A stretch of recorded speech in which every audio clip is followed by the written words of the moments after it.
So repo rate unchanged at 5.5%, and some say very insignificant with regards to a lot of the news that came out and some of the rhetoric that came through from Gill Marcus. But a few assumptions that came to the fore, and some of them looking slightly better, especially on the CPI front. Well, exactly. They've revised down their CPI forecast through the end of the year, but still seeing a peak in Q2. So I still think there's quite a bit of room for them to be surprised when CPI actually enters target in Q2, as happens under my forecast. But their growth forecast going up a notch as well. But all these things broadly cancelling each other out, and meaning the tone of the statement and the Q&A was pretty neutral overall. There were some interesting new bits of rhetoric around vigilance of wider spread price pressures, but I think we have to discount those to a large extent, given some of the caution around growth going forwards, the caution around retail sales in particular, and also the overall framing of risks, including those core risks, was that the risks around prices are broadly balanced going forwards.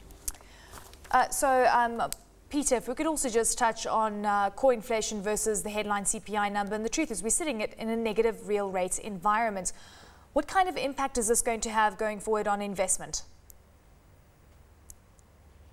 Well, in terms of portfolio investment, I'm not sure foreign investors really look at real rates that much, to be honest, in the sense that there's a high nominal rate still, particularly in long end yields, and that's how people generally look at it. And I think people don't see too many inflation risks going forward. People see a slower return to target, perhaps, but overall, I think we're not talking about any sort of view of investors thinking inflation is going to get out of control. So I'd say the view out there is still pretty benign of the effect of real rates on foreign investors, certainly.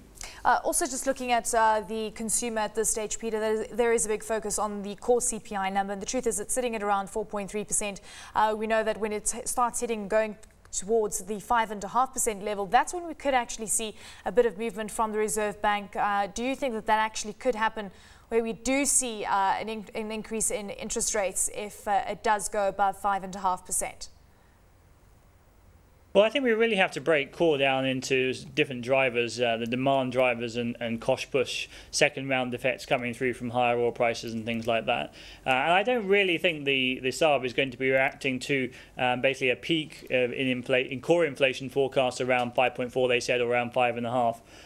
Or so. It's going to be about if there are real demand side pressures coming through, and I don't think we will see that going through the rest of this year. And with headline inflation falling quite sharply through the second half of the year, I think there isn't really an opportunity for them to hike rates at all this year. If anything, the risks are perhaps to a cut with a faster fall in headline back into target. So my view very much still that rates will only start being hiked from the middle of next year. What is your, I mean, we also heard some more news coming through, and everyone is just going on about the fact that we could see more stimulus out of the US. How would that then change anything in the country? I'm sure that if we see an increase in liquidity on a global level, things could be looking much better here. So maybe that warrants a move to the upside. Well, not particularly. If you think of additional monetary easing externally will probably lead to additional inflows to emerging market bond funds and onwards into South Africa as well. I think that was one of the largest surprises perhaps to come out of today, was that the SARB is still seeing currency weakness going forwards over the medium run, not just any short-term correction. And I think in a global environment of loose monetary policy and potentially, as you say, even looser monetary policy, that isn't really the right view to have on the currency, and I remain still pretty bullish on the rand for the year as a whole, seeing it down around 725 or so when we reach the end of this year. What about the oil price? We know that could actually be a risk factor, that together with the local currency. Peter, what kind of assumptions are you putting in place? That surely is going to have an impact on core inflation going forward. Well, oil certainly has an impact on headline inflation, but we're seeing very limited pass-through from the increases in petrol prices in South Africa through last year into core prices still at this point. And I'm factoring in a pretty flat oil forecast going forwards at these very high levels. But that's offset, I would say, by falls in food prices in South Africa. So the two cancel each other out broadly, I would say, and you add in a bit of currency strength.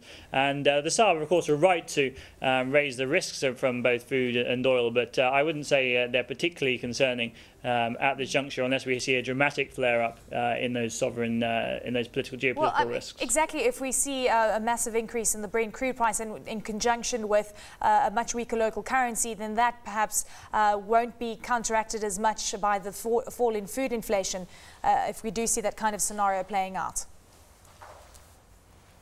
Well, that's certainly one of the main risks, is that you get a slower entry into target of inflation due to oil on a headline level, but that shouldn't affect core particularly quickly, and I wouldn't think that would therefore affect their views around when you should be hiking any earlier. So I'm not sure the impact of higher oil is necessarily going to be that strong on a rates outlook view. We also know money supply and private sector credit extension, that is also increasing, so things looking slightly better on that front. Are you expecting those kind of trends to continue, Peter? Yes, but I think it was very interesting actually what Gill Marcus said around the unsecured lending growth that was starting to reach worrying levels perhaps for the SARB, and they're going to be doing more work looking at that. It is a very interesting question why it's now increasing so strongly, given that households are still deleveraging, and there isn't a clear-cut answer particularly to that question. So I don't think that will particularly affect their view. They can obviously affect such things through macroprudential policy and banking regulation. So it's not necessarily a thing that will hugely impact rates, I would say.